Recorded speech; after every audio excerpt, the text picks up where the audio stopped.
દરેક નીતિની સામે કાયદાની રીતે ઉભો રહેતો SSK ન્યૂઝ ચેનલ। સુરત મહાનગરપાલિકા દ્વારા ફાયર એનઓસી બીયુસીને લઈ સીલિંગની કામગીરી કરાઈ રહી છે, ત્યારે કતારગામમાં ગેરકાયદે પતરાના શેડો ઉભા છે, જ્યારે દુકાનો, માર્કેટો, મોલ સીલ કરાતા વિરોધ કરાયો છે।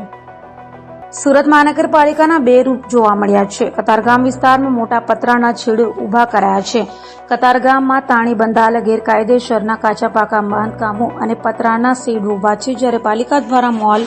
માર્કેટો, દુકાનો સીલ કરવામાં આવી છે। ગેરકાયદેસર બાંધેલ પતરાના શેડ સામે કોઈ કાર્યવાહી નહીં, જેને લઈ જવાબદાર મનપાના અધિકારીઓ, ધારાસભ્ય અને કોર્પોરેટરો વિરુદ્ધ ખાતાકીય તપાસની માંગ કરાઈ છે। વોર્ડ નંબર 7ના કોર્પોરેટર કિશોર રૂપારેલિયાએ માંગ કરી છે અને મનપા કમિશનર તથા પોલીસ કમિશનરને રજૂઆત કરી હતી। નમસ્કાર મિત્રો, જય શ્રી કૃષ્ણ। હું ડોક્ટર કિશોર રૂપારેલિયા, સુરત મહાનગરપાલિકા નગર સેવક, વોર્ડ નંબર 7। થોડા સમય પહેલા રાજકોટની અંદર એક ગોઝારી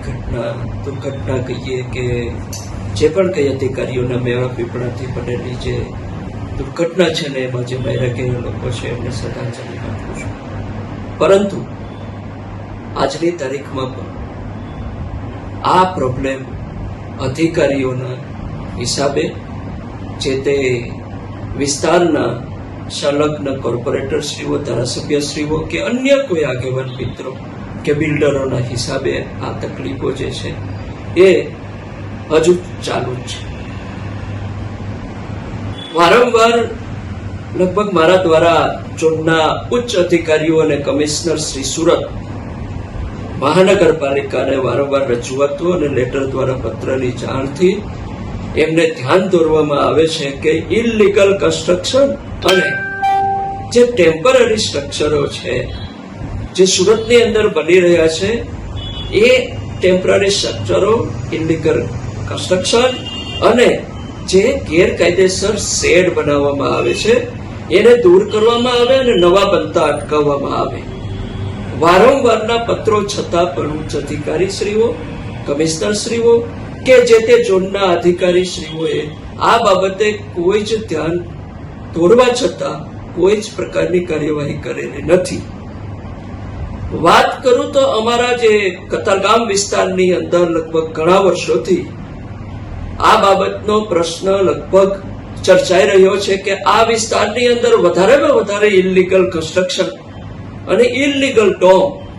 અને ઇલીગલ આ ટેમ્પરરી સ્ટ્રક્ચરો બનાવવામાં આવેલા છે। એમાં ઘણા બધા નાના ઘરના લોકો, એટલે કે મધ્યમ વર્ગથી ગરીબ વર્ગના લોકો વધારે ખર્ચ ન થાય એના હિસાબે એક નાની એવી કોટડી બનાવી અને પોતાનો ધંધો અને બેરોજગારી ને દૂર કરી અને રોજગારી, પોતાના પરિવાર માટે રોજગારી મેળવવા માટેની કોશિશ કરતા હોય છે।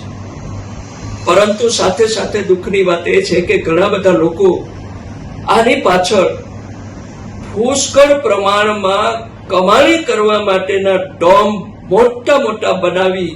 અને રાજકીય પીઠબળના હિસાબે અધિકારીશ્રીઓના મેળા પીપળાની સાથે સાથે આ કાર્ય કરતા રહ્યા છે।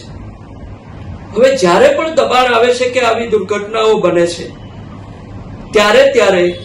આ નાના અને મધ્યમ વર્ગના લોકોને હેરાન કરવામાં આવે છે, પરંતુ જે મેળા પીપળા વાળા ધારાસભ્ય, કોર્પોરેટરશ્રી, બિલ્ડરો અને મોટા મોટા અધિકારીઓની સાઠગાંઠના હિસાબે એમના જે બનાવેલા જે ડોમ હોય, એમની જે પરમિશનથી, પરવાનગીથી બનાવવામાં જે ડોમ હોય છે એને કોઈ હલાવી શકતું બી નથી। તો આ એકને ગોળ અને એકને ખોળની જે નીતિ છે એ કોર્પોરેશનની અંદર, સુરત મહાનગરપાલિકાની અંદર વર્ષોથી ચાલી આવી છે, જે આજની તારીખમાં પણ એ પૂર્ણ થઈ શકી નથી। હજુ પણ ડોમ બને જ છે, હજુ પણ ડોમ જે વર્ષોથી છે ત્યાંના ત્યાં છે અને મહિને લાખો રૂપિયાની કમાણી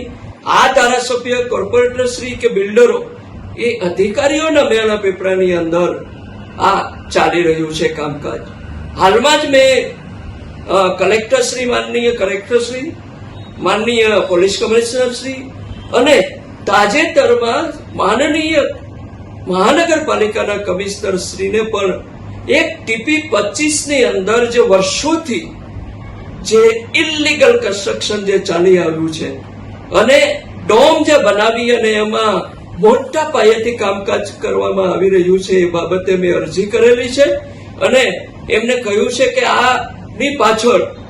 જે મોટા પ્લોટો પડેલા છે એમાં લાખો રૂપિયાના જે ડોમ કોની પરમિશનથી અને કોના મેળા પીપળાની અંદર આ બનાવવામાં આવે એની તપાસ થાય અને જે પણ કોઈ આમાં અધિકારીઓ જવાબદાર હોય, જે પણ કોઈ આમાં ધારાસભ્ય જવાબદાર હોય, જે પણ કોઈ કોર્પોરેટર શ્રી આમાં જવાબદાર હોય કે જો પણ કોઈ બિલ્ડર જવાબદાર હોય કે કોઈ આગેવાન જવાબદાર હોય, એમની ઉપર કાયદેસરની કાર્યવાહી કરવામાં આવે અને આ જે લોકો આમાં સંડોવાયેલા હોય એમની ખરેખર ખાતાકીય તપાસ થાય અને આ જે કોર્પોરેટર શ્રીઓ અને પ્રતિનિધિઓ છે કે પછી ધારાસભ્ય છે કે બિલ્ડરો છે એમની આવકની તપાસ કરવામાં આવે અને 2 નંબરી આવક એમની તપાસ કરી એમને જે તે અનુરૂપ નિયમ મુજબ એમની ઉપર કાયદેસરની કાર્યવાહી કરવામાં આવી મારી વિનંતી છે. જય હિન્દ, જય ભારત.